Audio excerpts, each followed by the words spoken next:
We're Roger and Michelle, Romy. 8 years ago, we bought a 40-foot aluminum trawler to cruise the Thousand Islands, and it's been amazing. Now, it's 2024, and we're ready for more. We're setting out on a new adventure, so come aboard as we travel the Great Loop and plan a hop over to beautiful Bahamas. In this episode, Romy goes for a train ride. We end our Trent Severn Waterway portion, and we tally up exactly how much we spent 1 month in on a Great Loop adventure.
We are at Lock 42, Kuchaching, and I just heard a train go by.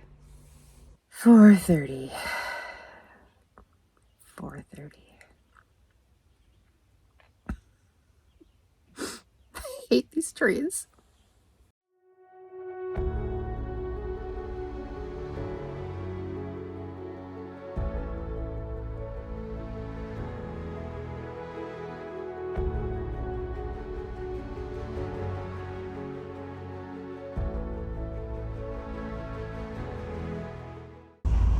So this part's kind of hard because we just have no idea when the bridge is going to open, and there's a lot of current here.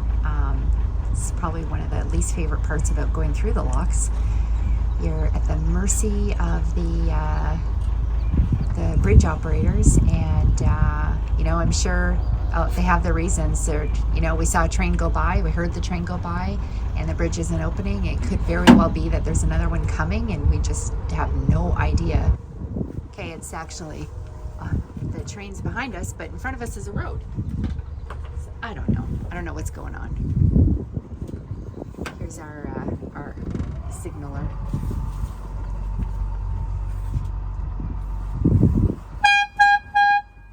There she comes. She's making her way. And honestly, we don't know. We don't know where she was. Looks like two of them. They might very well come from another lock. Who knows? This is the Hamlet Bridge 57, the sign says.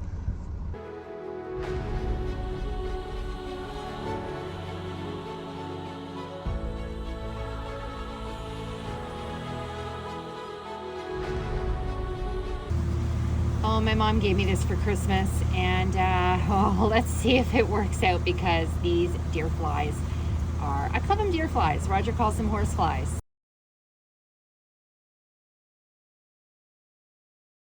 So I don't know what they are, but they take a chunk out of you when they bite, and I've just about had enough. So let's see if this works. All right, I got these puppies clipped on, one on each side, and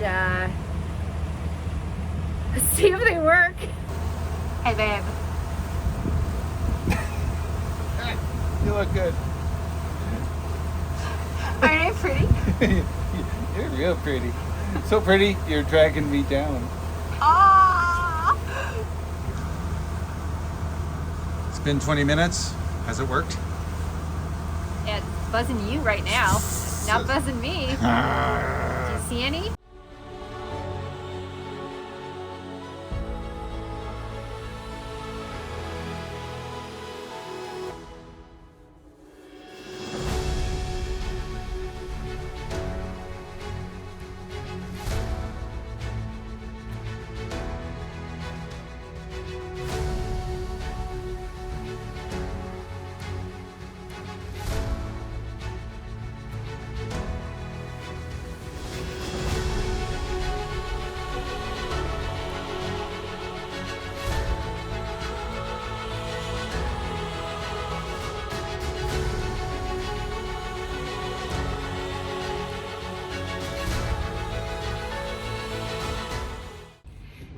We're at Lock 43, Swift Rapids.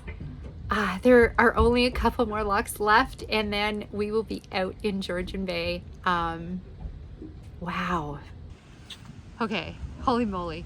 So, I start reading the sign. Please take all garbage to the next lock, and caution, poison ivy is abundant here. So, okay, so maybe we won't explore.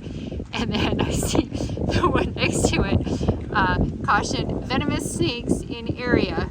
So what I learned today was, it's a reminder, I cannot stop the boat with, Good reminder. with a rope. When you're pulling up alongside a dock and I'm to cleat a line, the boat has to be stopped, or pretty much at a almost standstill. Yes. Because the boat's just too heavy. That is true. And it kind of reminds me of like when we used to have our cabin cruiser. People think that they can just, it's like instinct to go and want to put your arms out to stop another boat or to push you away from somebody else. Yeah, and you just can't do that. No. Can you push 10,000 pounds? Can you lift 10,000 pounds? In this boat, can you push 18,000 pounds? Yeah, no. You can't. You can't. So what should you do? That's why you have fenders. You Yeah. can try to push off a little bit to minimize the impact, but You're not gonna making a deflect. difference. You're going to deflect versus stop. Yeah, so you grab a fender and you put the fender between you and the And that's why you have fenders. and the other boat. Exactly.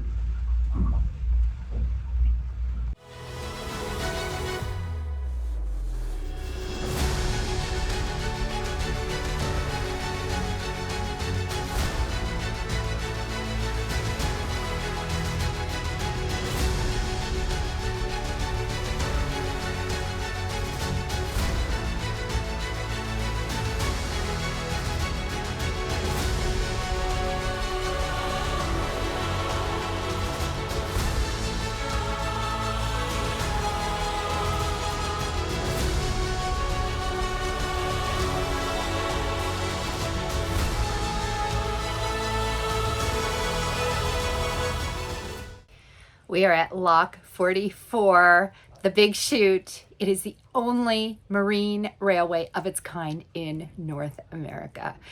And it's windy today. It's gusting 40. And we find ourselves in queue early morning, first at the Blue Line. And we're not sure if we can push ourselves off. We're going to find out. Okay, Roger's doing his final checks, getting ready for the Big Chute, making sure you have to take all your fenders up. So we have all the fenders off the starboard side. We are tied up to port right now. So those fenders are up. The port side fenders, there's just a couple left holding us in place, and they have easy to release slip knots. So we can just whip those up once we're underway, and thrusters are free of weeds. Anything else I'm forgetting, hun? No, I think we're good to go. Yeah. All right. Exciting. So exciting. Kind of scary. Not gonna lie. Scary.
I just can't get warm.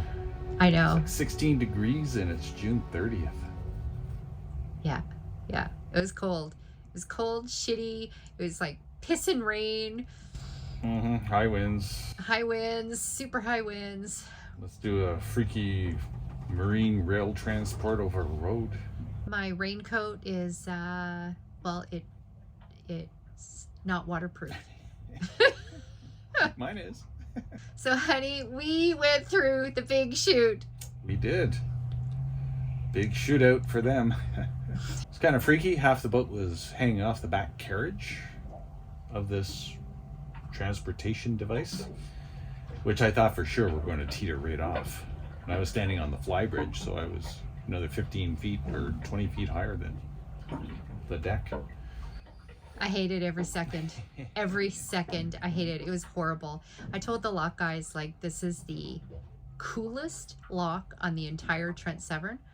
But the one I hated the most. Well, shoot. We did the Big Chute.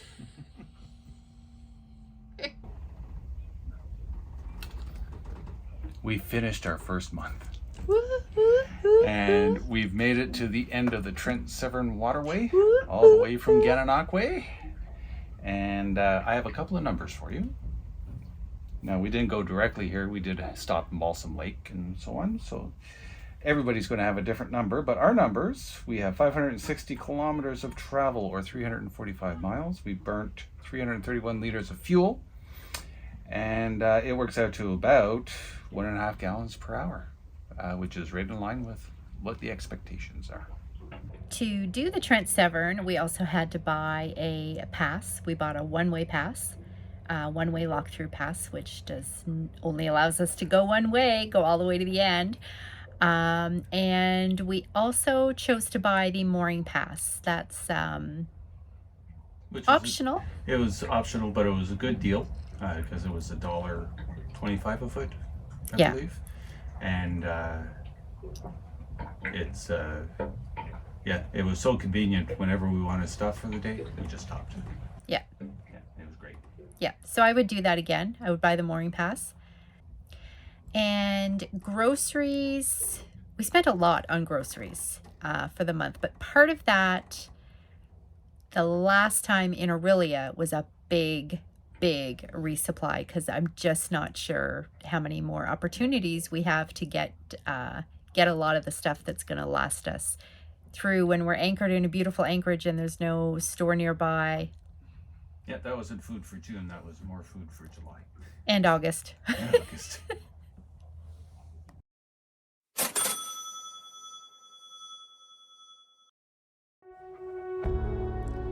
In the next episode, we begin a new chapter in our Great Loop adventure as we exit the Trent Severn Waterway, heading out into Georgian Bay.